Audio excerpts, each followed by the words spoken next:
Hi, it's Nell, and today I'm going to tell you about my favorite fern, the Myers asparagus fern. It is really a very easy and a very tough fern. It was just in a gallon pot.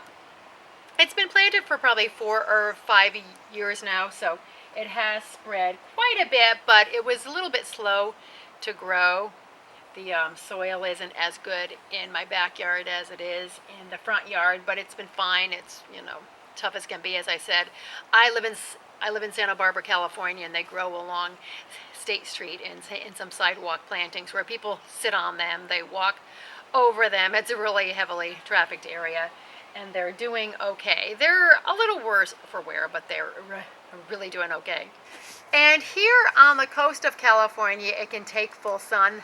Those in State Street that I were talking about, they get like a lot, no, I wouldn't say a lot more, but they get more sun than here because this is, right at the base of a fence. So it gets probably about 3 hours of morning sun, but then it's very, very, very bright. Inland, you will have to give it part shade, preferably morning sun and shade from any afternoon sun, because it will burn if it's in hot sun.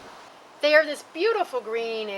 It's an emerald green, and the size that they get is about 2 feet tall by about 4 feet wide. And they grow and they spread by these underground, very fleshy tubers. They're a white, swollen, bulbous kind of a root. And the way that I know that is I had to transplant one out of a pot once.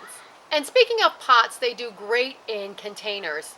The one that I was just talking about was growing in a low urn bowl, and I noticed that the color that was planted in there, the seasonal color that was planted, wasn't doing as well over time, and I took the fern out of the container, and it was really hard to get it out because it had just completely taken over the container with those tubers and those fleshy roots, and it was preventing the water from really staying in. For the color, it's able to store some water in the tubers, but it was just hogging all the real estate in that pot. They are excellent container plants, as I said, but if you have them in a container, just be sure to check it. If it's just going to be an annual thing, it's okay. But if it's going on for, I think this one was in the pot for about 3 years, and it had taken over, so watch that. And they have average water needs. They're not drought tolerant, nor are they really, need a ton of water like some ferns do. Mine is on drip, and it gets dripped about every 8 days in the hotter weather. When it's a little bit cooler or the sun is a little bit lower, I water it about every 10 to 14. And it does flower. It gets white flowers on it. Some are right there. They're really tiny, and they go up and down. And then those flowers turn into berries. And the berries, there are a few green berries here, and then in the wintertime they turn red. So it's really an interesting plant for us, because I grew up in New England where there were a lot of berries and seasonal changes in the fall and then the winter. But here in Santa Barbara, California, we don't have a lot. So it's nice to get our berries where we can. And in all my years of dealing with these up in the Bay Area too, and here I've never seen them with any pests. As I said, they are one tough plant, but I just love their interesting form. But in doing this, I see that I have a few dead.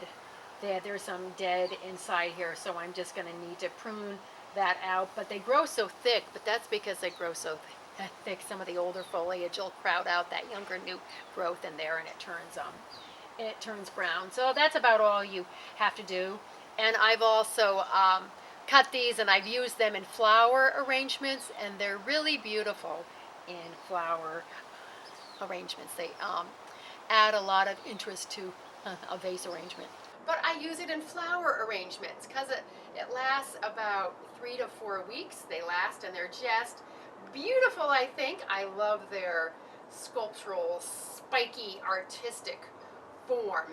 So I hope that you can find this fern and grow it, if only for a season. I think it is totally worth it. I hope you have enjoyed this video and found it helpful about this low maintenance but high on interest fern.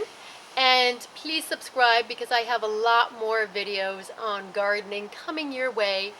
Thank you for all your likes and your comments. I really appreciate them. And speaking of gardening and gardens, let's get out in the garden and make the world a more beautiful place. Check the post out that goes along with this video, and I will see you in the next one. Bye for now.